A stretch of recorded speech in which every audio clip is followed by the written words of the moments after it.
ठाकुर का कुआं जो कविता ओम प्रकाश वाल्मीकि ने 1981 में लिखी थी और जो प्रकाशित हुआ था, शायद वो उस समय उतना प्रचलित नहीं हुआ होगा जितना प्रचलित महिला बिल आरक्षण पेश करते समय राज्यसभा में जो मनोज झा ने उसके खिलाफ में जो बातें कही थी, जो कविता पढ़ा था ठाकुर का कुआं का, वो इतना विवाद पैदा कर देगा कि उस ठाकुर के कुएं से पानी की जगह आग निकलने लगा है।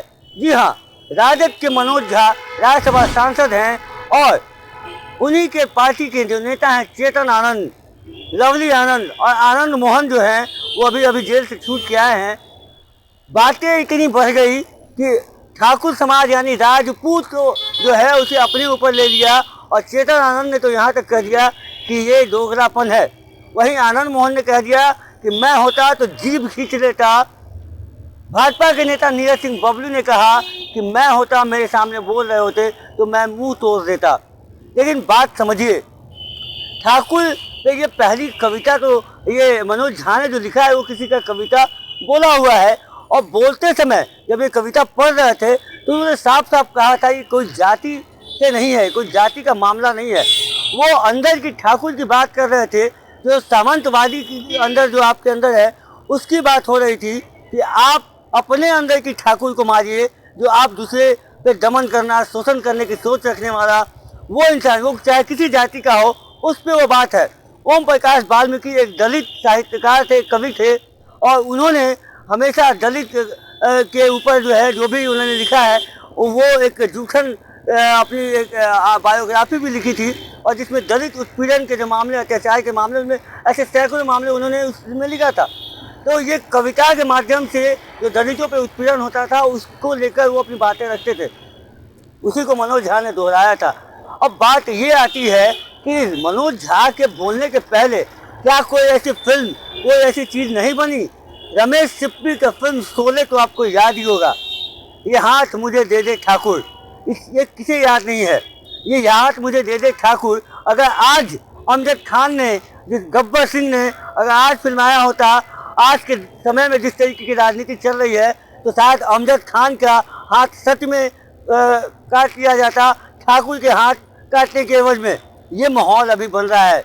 आप ठाकुर की और फिल्में देखिए, कुछ निगेटिव फिल्में देखिए। आपने फिल्म देखा होगा करण अर्जुन, इसमें अमरीश पुरी ने ठाकुर का रोल किया है। बहुत आपने कुछ कैरेक्टर ने ऐसे कहा है कि ठाकुर तो गियो।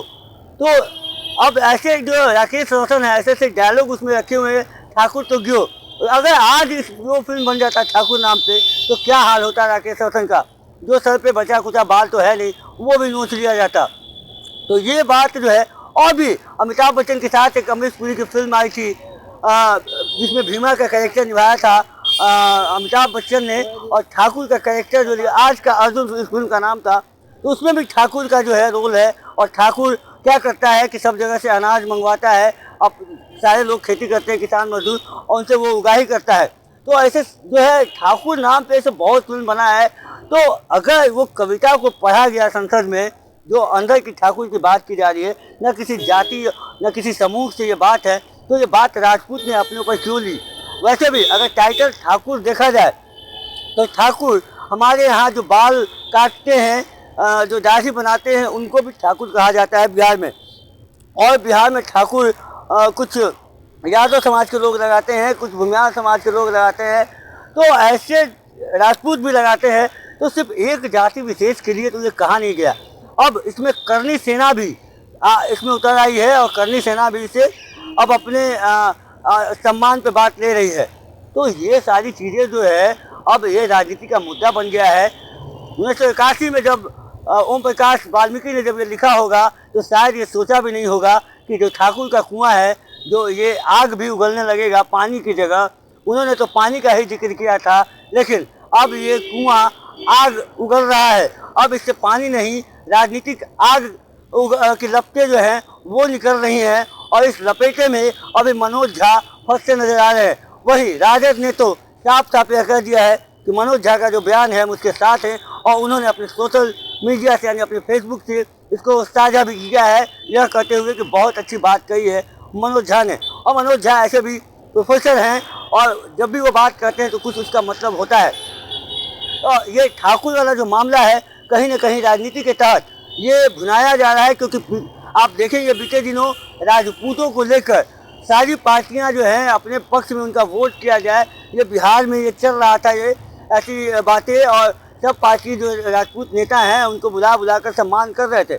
अब वैसे में मनोज झा के द्वारा ये बयान आ गया है और भाजपा ने कल लालू और नीतीश का पुतला भी जला दिया, वहाँ उसमें मनोज झा का पुतला नहीं जलाया गया था। तो ये भी एक राजनीतिक षड्यंत्र ही हो सकता है कि शायद मनोज झा स्वर्ण जो जाति से आते हैं, ब्राह्मण हैं, तो शायद उसको लेकर वो नहीं जलाया गया कि पूरे ब्राह्मण कहीं राजपूत के खिलाफ ना हो जाए, इसीलिए शायद ब्राह्मण वर्सेस ठाकुर ना हो जाए, ये इस सोच को लेकर उनका पुतला नहीं जलाया गया होगा भाजपा की तरफ से, क्योंकि बहुत सारे ब्राह्मण जो हैं वो भाजपा में भी हैं और उनको बुरा लग सकता था, उन जो ब्राह्मण नेता हैं, ये भी एक कारण हो सकता था।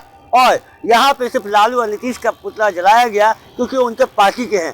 तो अब बताइए, आप ये न्यूज़ देख रहे हैं, खबर देख रहे हैं, ये कहाँ तक जायज़ है कि ठाकुर का बयान मनोज झा ने दिया और पुतला जल गया लालू और नीतीश का, और ठाकुर का कहने का मतलब मनोज झा का किसी जाति विशेष से भी नहीं था।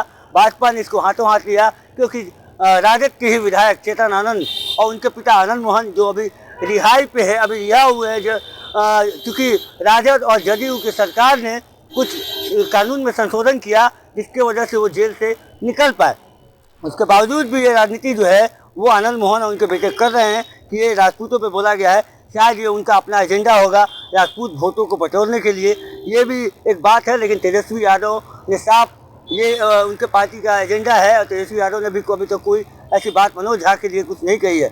मतलब साफ है कि कहीं ना कहीं चेतन आनंद या आनंद मोहन, लवली आनंद कहीं ना कहीं भाजपा के साथ जाने को तैयार हो सकते हैं और जा भी सकते हैं। अब बने रहिएगा प्रेस जागरण के साथ। मैं कुंदन, धन्यवाद।